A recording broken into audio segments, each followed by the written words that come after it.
तो यहां आपसे प्रार्थना की जाती है, जब तक सत्संग चले आप सब चिंताएं और इधर उधर की गल्ला बातें छोड़ के ध्यान से सत्संग सुनो।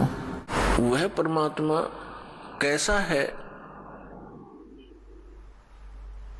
उसके अंदर ऐसी क्या विशेषता है जिसकी हम खोज कर रहे हैं। परमात्मा के अंदर ऐसी क्या विशेषता है, क्या खासियत है जिसको खोजने के लिए हमने बहुत सारे तरीके भी अपनाए हैं। अधिकतर व्यक्ति तो सांसारिक सुविधाओं को बटोरने में ही सारा जीवन लगे रहते हैं, उन्हीं को उत्तम मानकर चिपके हैं।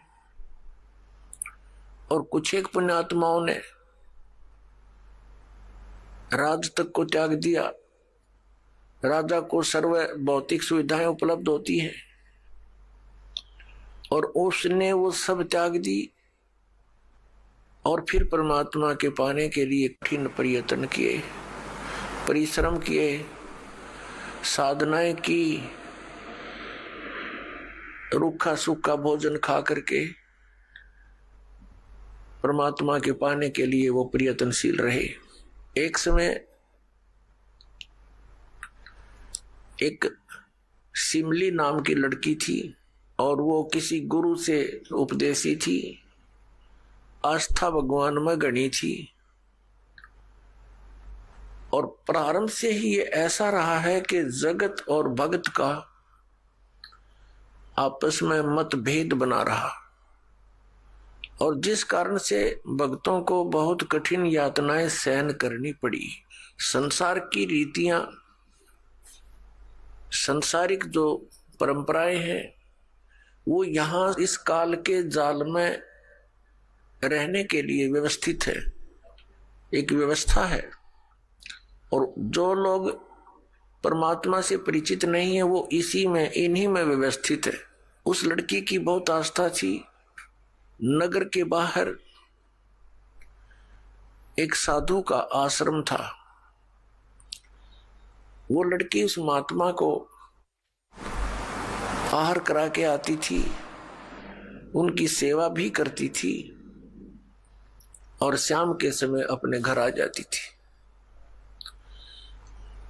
कुल के लोगों ने, परिजनों ने बहुत कुछ प्रतिबंध लगाए लेकिन लड़की नहीं मानी। उस सिमली का एक भाई था,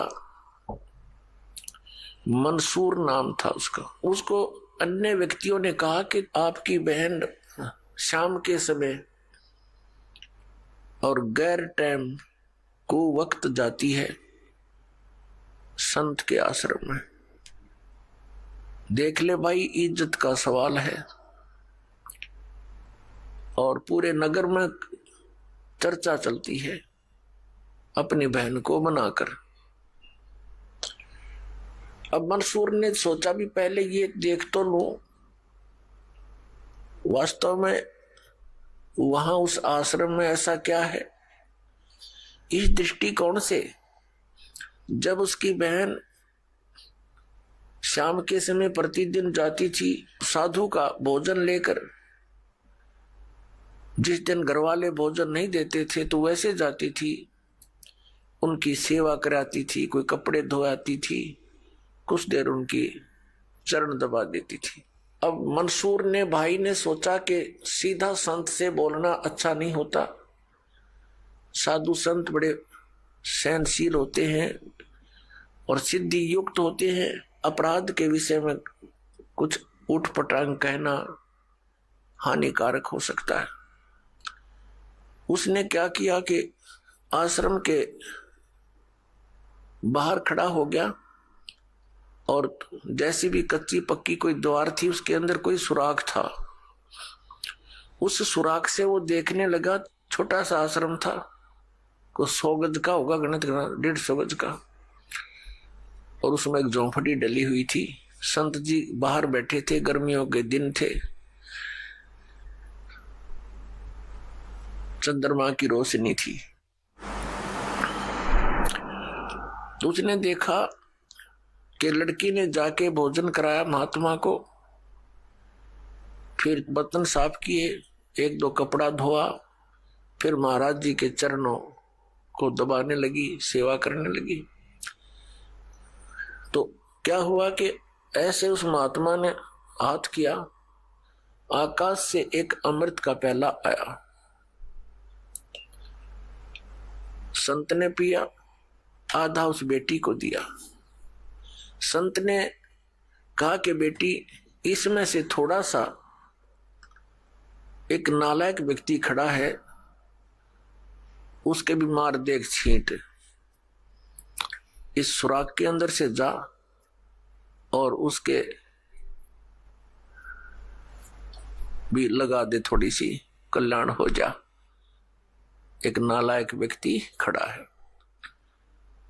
अब उसने जाकर के, लड़की ने आदेश पालन करना था, उस सुराख में से ऐसे कर दिया। उसने देखा कौन है, कैसे है, तो उसके भी जीभ पर वो थोड़ा सा अमृत की छींट लगी। एकदम उसके हृदय में एक विशेष प्रेरणा हुई कि मैं बहुत पापी हूं, मैं नीच हूं, और ऐसे पाक साफ महापुरुष के विषय में मेरे मन में दोष आया। रोता हुआ आश्रम के अंदर प्रवेश हुआ और कहा, महाराज मुझ पापी का भी उद्धार हो सकता है। मैंने आपके बारे में बहुत गलत सोचा। उस संत ने कहा, बेटा,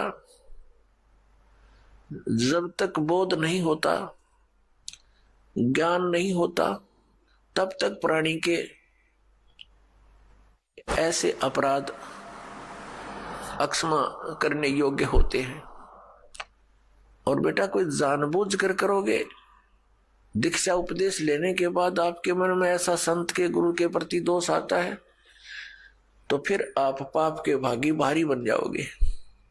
काफी देर सत्संग सुनाया। प्रतिदिन वो भक्त अपनी बहन के साथ दिल्ली आने लग गया। खूब सत्संग सुना, दोनों बहन भाई मिलकर सेवा करते थे। फिर क्या हुआ कि उसके हृदय में एक ऐसी प्रेरणा हुई, अनल हक। उस संत ने उसको एक मंत्र दे दिया, अनल हक, कि इसका जाप किया कर। अपने आत्माओं, पिछले पुण्यकर्मी प्राणी ही परमात्मा की खोज में लगते हैं। उनको ही इतना शीघ्र इन बातों का असर होता है, संत के वचनों का। तो महान पुण्यात्माओं में से एक था मंसूर, और संत की कृपा से उसके पिछले पुण्य सटाट हो जाते हैं, उदय हो जाते हैं, और वो प्रेरित होकर के वो भक्ति प्रारंभ कर देता है। जैसे एक फॉर एग्जाम्पल, जैसे कोई कटोरी में घी डाल रखा है, उसमें एक ज्योति भी रखी है, और वो ज्योति जला रखी थी, बुझ गई, घी भी है उसके अंदर, बनी बनाई बाती भी उपलब्ध है। एक सीख लगाने की आवश्यकता है, वो जग जाएगी। तो जितने भी पुण्यकर्मी प्राणी हैं, जो भी साधु संत महापुरुषों के प्रवचन सुनते हैं, किसी भी संत के, चाहे उसने भक्ति मार्ग का कति ज्ञान नहीं, लेकिन भगवान की महिमा तो वो भी सुना ही देते हैं, तो उससे क्या होता है कि वह ज्योत जग जाती है। अब वह ज्योत तक जगगी, जब तक पूर्व जन्म का उसके अंदर घी है, यानी पुण्य है, तो जगेगी, प्रेरणा बनी रहेगी भगवान के पाने की। यदि आगे उसमें विधि, घी उसके पास नहीं है डालने के लिए, तो वो ज्योति भी जल जाएगी और घी भी समाप्त हो जाएगा, और सारा कटोरा व कटोरी काली हो जाएगी। तो पुण्यात्मा, उस अनल हक मंत्र के गुरु जी ने दे दिया, जो मंत्र देना था उसको। अनल हक का अर्थ होता है अहम ब्रह्मास्मि, मैं ही ब्रह्म हूं, मैं ही परमात्मा हूं, अनल हक।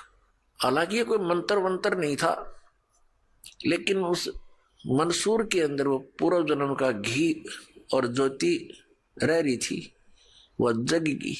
अब उस मंत्र से भविष्य में तो कोई लाभ उसको होना नहीं था, क्योंकि वो चार्जर ठीक नहीं था, पूर्वजन्म की बैटरी से उसमें इतना प्रभाव था, इतने पुण्यों से, कि उसने अनल हक कहना शुरू कर दिया कि मैं ही परमात्मा हूं। अब बोली आत्माओं, पुण्यात्माओं को जैसा भी गुरु ज्ञान देता है वो तो दृढ़ होते हैं। गुरु जी ने 2 दूना 6 कह दिया तो वो 6 ही बोलते रहेंगे। घर वाला कहेगा, कोई उसको बताना चाहेगा, वो नहीं मानेगा, कहता नहीं मेरे गुरु जी ने ऐसे ही बोला। तो अबोध बच्चे ऐसे ही होते हैं। इस बात का ज्ञान पूरे मुसलमान धर्म में हुआ, क्योंकि वो मुसलमान धर्म से संबंधित था। और मुसलमान धर्म ये मानता है कि जीव ब्रह्म नहीं हो सकता। वैसे तो जीव ब्रह्म हो ही नहीं सकता, ये तो अंडरस्टूड है। जीव तो ब्रह्म है ही नहीं, ब्रह्म अलग है, जीव अलग है। ब्रह्म मीन भगवान, जो जीव का भी उत्पत्ति करता है। लेकिन मुसलमान धर्म ये मानते हैं कि पृथ्वी पर परमात्मा नहीं आ सकता। वह तो 7वें आसमान में रहता है, 7वें स्वर्ग में। और कोई ये कहता है कि पृथ्वी पर परमात्मा है, वो दंड का अधिकारी है, वो भ्रमित कर रहा है, मुसलमान धर्म के विधान को बिगाड़ रहा है। इस कारण से मंसूर को बहुत बार समझाया, राजा तक बात गई, बहुत कुछ कहा, लेकिन नहीं माना, अनल हक करता रहा। उसको कहा कि तू ऐसा मत बोल। अब साधु को तो कोई बोल नहीं सका था कि वो क्या मंत्र दे रहा है, लेकिन पब्लिक के अंदर जो बात आ जाती है तो वो अपना पूरा जोर शोर से विरोध करते हैं। अब क्या हुआ कि वो नहीं माना तो उसको चौराहे पर खड़ा कर दिया, बांध दिया उसको चौराहे पर। और फिर क्या कहा कि या तो तू अनल हक कहना छोड़ दे, नहीं तो तेरे पत्थर मारेंगे। उसने फिर कहा अनल हक, क्योंकि वो तो मदमस्त हो गया था, अलमस्त हो गया था। ऐसी स्थिति पूर्वजन्मों के पुण्यों से होती है, और भविष्य की भक्ति नहीं होती है तो वो नष्ट हो जाता है उस जीवन ऐसी पुण्यात्मा का। तो उसको सजा दी गई कि पूरे नगर के व्यक्ति इसको पत्थर मार मार के इसका वध करेंगे। ऐसी सजा दें ताकि और भी कोई ऐसी हिम्मत ना करे। तो सभी लाइन में आ रहे थे और पत्थर मार रहे थे, तू पापी है, पत्थर मार रहे थे, निकल जाते थे। अब उसकी बहन सिमली का भी नंबर आ गया।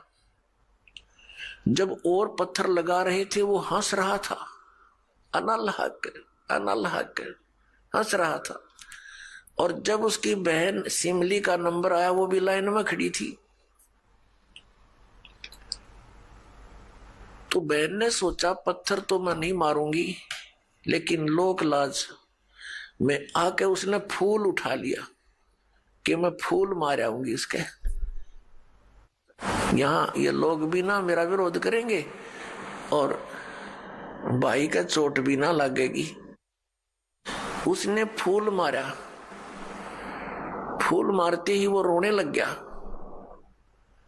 बहुत बुरी तरह रोने लगा। तब सिमली ने कहा कि भाई लोग तेरा पत्थर मार रहे थे, उनके पत्थरों से नहीं रो रहा था, और तू मेरे फूलते रोने लग गया।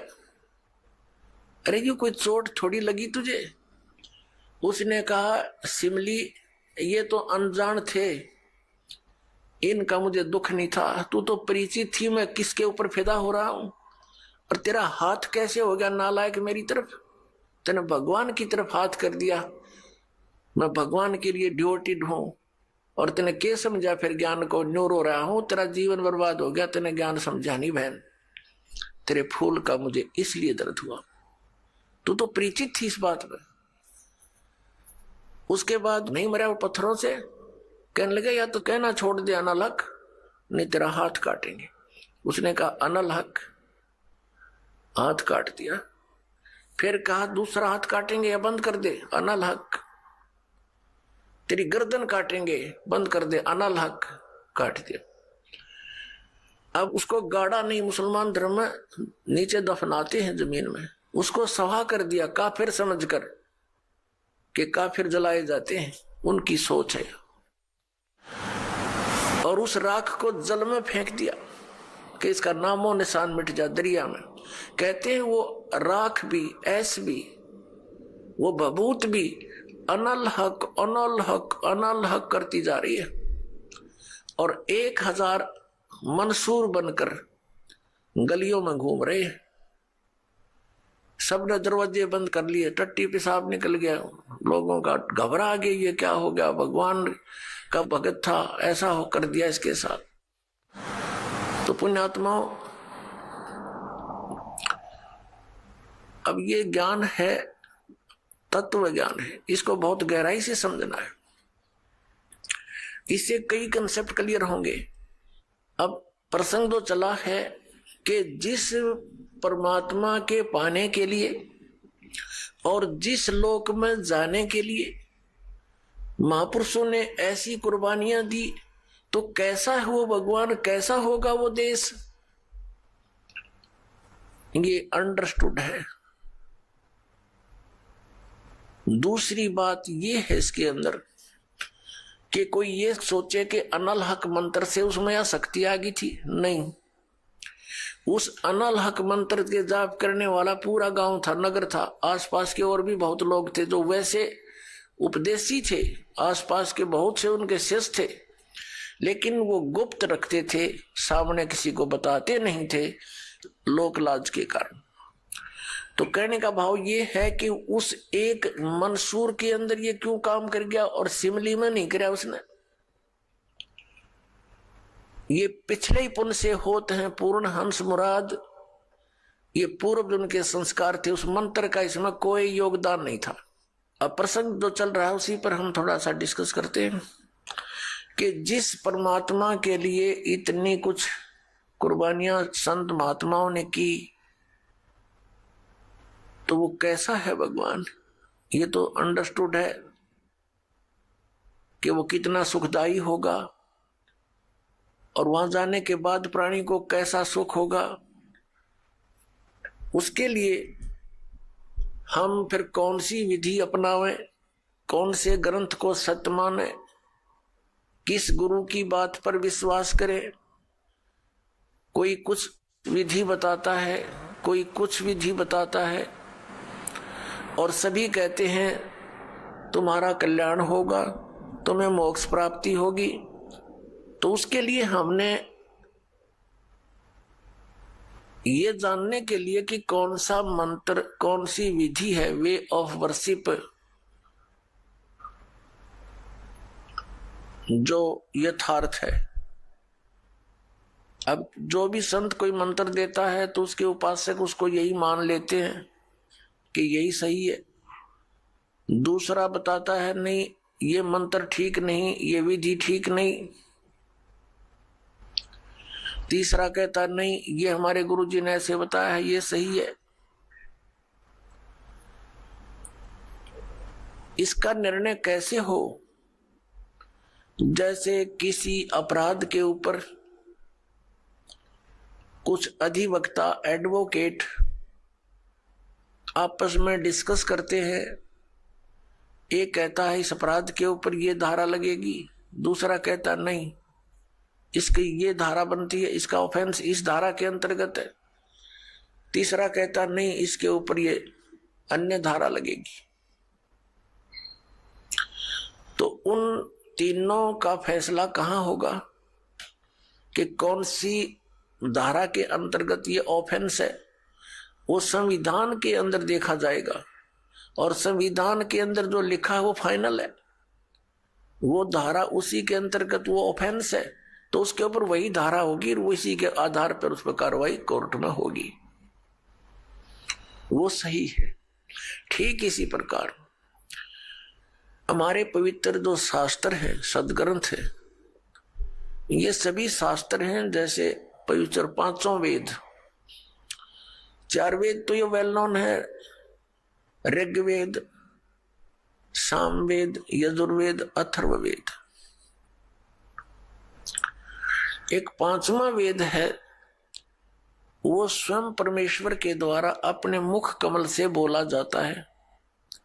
प्रत्येक युग में परमात्मा अपने उस तीसरे मुक्ति धाम से यानी सतलोक से चलकर आते हैं, और अपने मुख कमल से उस यथार्थ ज्ञान पांचवें वेद को बोलते हैं। वो लिपिबद्ध कर लिया जाता है, वो पांचवा वेद होता है, वो कबीर वाणी है, वो परमेश्वर के मुख कमल से निकली सच्चिदानंद घन ब्रह्म की वाणी है। गीता जी अध्याय नंबर 4 के श्लोक नंबर 32 में गीता ज्ञानदाता कहता है कि अर्जुन, जो विधि साधनाएं आपने गीता अध्याय नंबर 25 के श्लोक 31 तक सुनी, कोई कैसी साधना करता है, कोई हठ योग करता है, कोई स्वाध्याय ही करता रहता है, कोई अन्य देवताओं की पूजा करता है, कोई कठिन घोर तप करता है, कोई अहिंसावादी है जैसे मुख पर पट्टी बांध कर नंगे पैरों घूमना, कोई केवल योग अभ्यास हठ योग करके समाधिस्थ होने की चेष्टा करता है, कोई प्राण अपान की क्रियाएं करता रहता है, कोई श्वासों को बाहर निकलते अंदर जाते देखता रहता है। इस प्रकार से सभी साधक अपनी अपनी साधनाओं को वो पाप नाश करने वाली जानते हैं, मोक्षदायक मानते हैं। यदि वो इनको गलत मान ले तो इनको छोड़ दे, क्योंकि भिन्न भिन्न साधनाएं और सभी कर रहे हैं और पाना एक परमात्मा को, तो ऐसा कभी नहीं हो सकता। उस परमात्मा के पाने की एक ही विधि है जो हमारे सदग्रंथों में विद्वान है।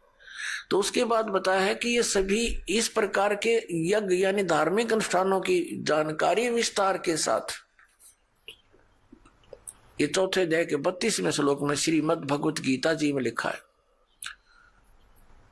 कि इस प्रकार के धार्मिक यज्ञों की जानकारी, यज्ञ माने धार्मिक अनुष्ठानों की जानकारी सच्चिदानंद घन ब्रह्म यानी ब्रह्मणे मुखे सच्चिदानंद घन ब्रह्म की वाणी में विस्तार के साथ कही गई है।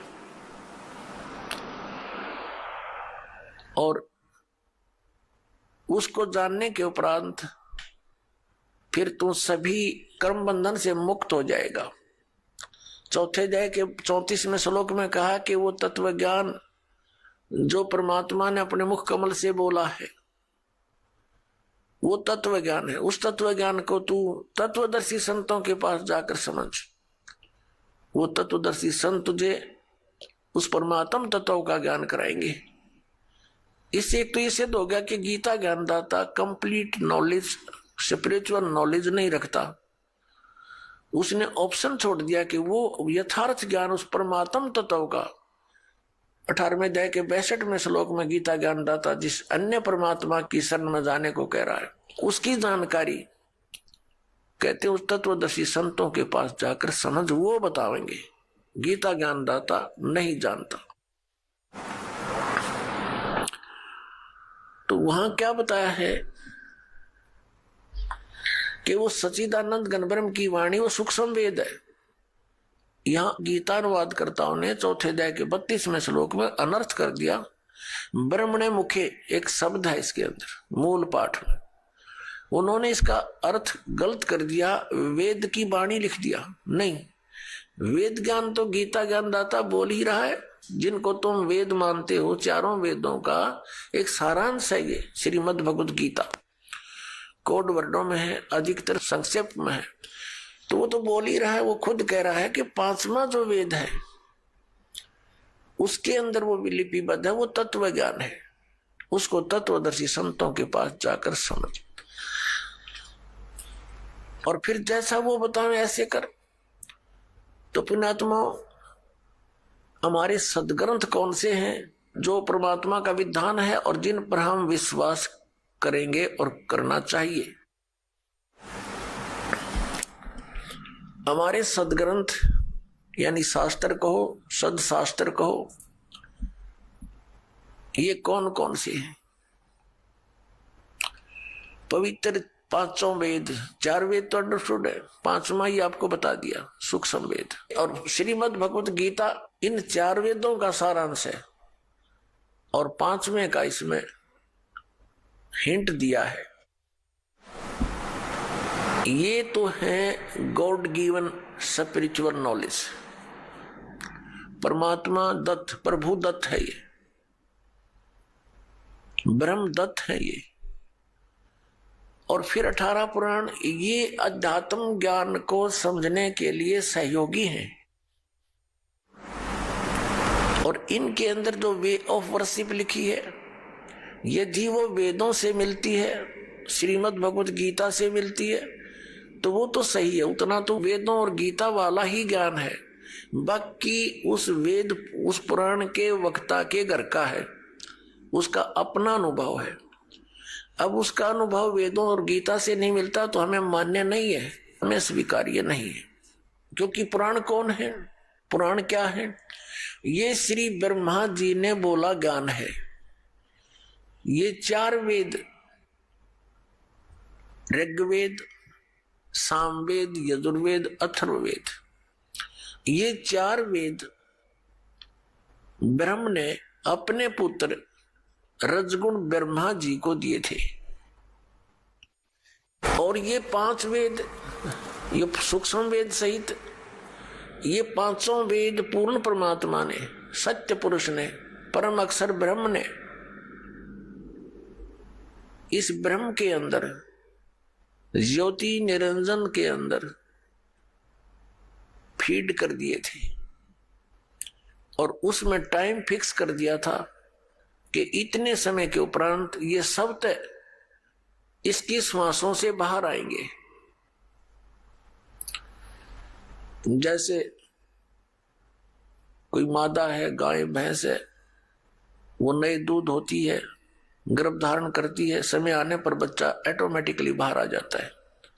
तो ऐसी सचिथि परमात्मा ने, पूर्ण ब्रह्म ने हमारे लिए की थी कि ये बच्चे भगवान को भूल ना जाएं, परमात्मा की भक्ति करेंगे इन वेदों अनुसार तो इनको बहुत लाभ होगा, इन पर आपत्तियां नहीं आएंगी, कष्ट नहीं आएंगे।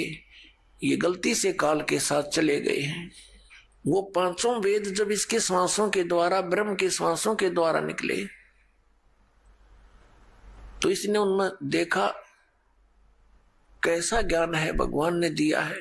तो उसने वेदों को पढ़ा, तो 5वां वेद था, उसमें सारांश था, 4 वेदों का निष्कर्ष था और पूर्ण परमात्मा की जानकारी और उसकी वे ऑफ वर्शिप, पूजा की विधि भी लिखी थी। वो घबरा गया कि इन प्राणियों को जो मेरे अंतर्गत आगे हैं, इनको यदि पूर्ण परमात्मा का और वहां के सुख का ज्ञान हो गया तो ये सब भाग जाएंगी ऐसी साधना करके। इसलिए इसने उस 5वें वेद को नष्ट कर दिया। 4 वेद दे दिए जिनमें गोलमोल ज्ञान है। गोलमोल का अर्थ क्या है, भावार्थ क्या है कि इसमें महिमा तो है परम अक्षर ब्रह्म की और केवल पूजा की विधि है ब्रह्म तक की। जैसे यजुर्वेद अध्याय नंबर 40 के मंत्र नंबर 15 में लिखा है कि ओम कर्तु समर किलबे समर कर्तुम समर। ओम नाम का जाप काम करते करते और मनुष्य जीवन का मूल कार्य जानकर ओम नाम का स्मरण करो। ये ओम नाम ब्रह्म का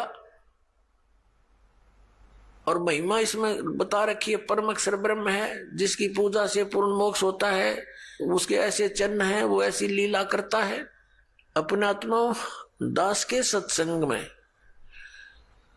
मुख्य तौर पर 3 ब्रह्म होते हैं, 3 ब्रह्म यानी 3 प्रभु, 3 पुरुष। एक सरब्रह्म,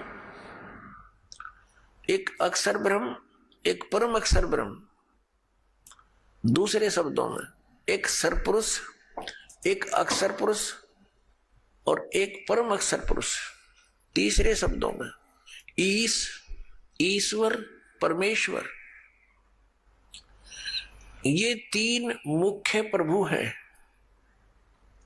मुख्य तो वैसे एक है, लेकिन हमारे सदग्रंथों में जो विशेष ज्ञान दिया है इन तीनों के विषय में। और इसके पश्चात 3 प्रभु और माने हैं, रजगुण श्री ब्रह्मा जी, सतगुण श्री विष्णु जी और तमगुण श्री शंकर जी। और आदि शक्ति प्रकृति देवी ये दुर्गा है। इनके बाद फिर बहुत से देवता हैं जो भगवान की भक्ति करके ही कुछ उन्होंने अपने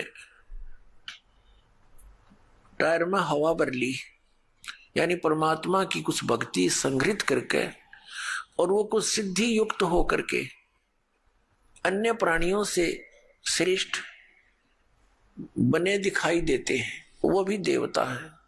यानी श्री ब्रह्मा जी रजगुण, श्री विष्णु सतगुण, श्री शिव जी तमोगुण, ये अन्य देवताओं में है। और ये हमारे इस तत्व ज्ञान के अंदर मुख्य तौर पर प्रभु नहीं गिने जाते। दूसरे शब्दों में दास कहे कि ये भगवान नहीं है, ये ईश नहीं है, स्वामी नहीं है, भगवान नहीं है। तो ये बात जनसाधारण के गले उतरे नहीं, विशेषकर पवित्र हिंदू समाज के पुण्यकर्मी प्राणियों के, क्योंकि हमारे धर्म गुरुओं ने हमें उल्टा पाठ पढ़ा दिया और एक दिन से नहीं, हजारों वर्षों से यही पाठ हम सुनते आ रहे हैं कि ब्रह्मा विष्णु महेश सर्वेश्वर हैं, इनका कोई जन्म मृत्यु नहीं होता, इनकी कोई माता पिता नहीं है, ये स्वयंभू है। तो जिस कारण से दास ने ये शब्द बोल दिया कि ये भगवान नहीं है, ये बात एक बहुत विवादप्रस्त हो जाएगी यदि प्रमाण नहीं दिखाया गया। तो आपको प्रमाण दिखाते हैं।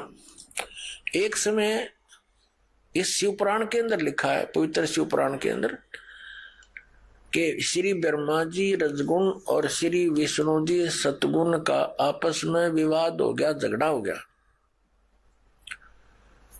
ब्रह्मा जी कहते हैं कि मैं सबका उत्पत्ति करता हूं, विष्णु तो मेरा पुत्र है। विष्णु जी कहते हैं तू मेरी नाभि कमल से उत्पन्न हुआ है, तू मेरा पुत्र है। वो कहता है मैं तेरा बाप, वो कहता है मैं तेरा बाप। दोनों का युद्ध हो गया। उस युद्ध की शांति के लिए इस काल भगवान ने, जो इनका पिता है, जिसको ये सदाशिव कहते हैं पौराणिक, और ये हिंदू धर्म के गुरु जी, उस सदाशिव ने इनके बीच में एक स्तंभ खड़ा कर दिया, तेजों में पिलर, बहुत लंबा चौड़ा लिंग स्तंभ। तो ये लड़ना तो भूल गए, उसके और छोर को खोजने में लग गए। जब दोनों असफल रहे तो फिर वो सदाशिव, जो इनका पिता है ब्रह्मा जी, विष्णु जी, शिव जी का, वो शिव रूप धारण करके वहां खड़ा हो गया। फिर उनको ज्ञान बताने लगा, कहने लगा कि तुम अपने आप को भगवान मान बैठे, तुम भगवान नहीं हो, यू आर नॉट गॉड। अपना आत्मा दास का है तो बिदक जा, इनके इतिहास बताते हैं तो आपको स्वीकार्य होगा। भाई जो गुरु वचन पे डट गे, रकट गे फंद 84 के, कट गे फंद 84 के, रकट गे फंद 84 के। भाई जो गुरु वचन पे डट गे, रकट गे फंद 84 के। वस्तु मिली ठोर की ठोर, मिट गई मन पापी की दौड़,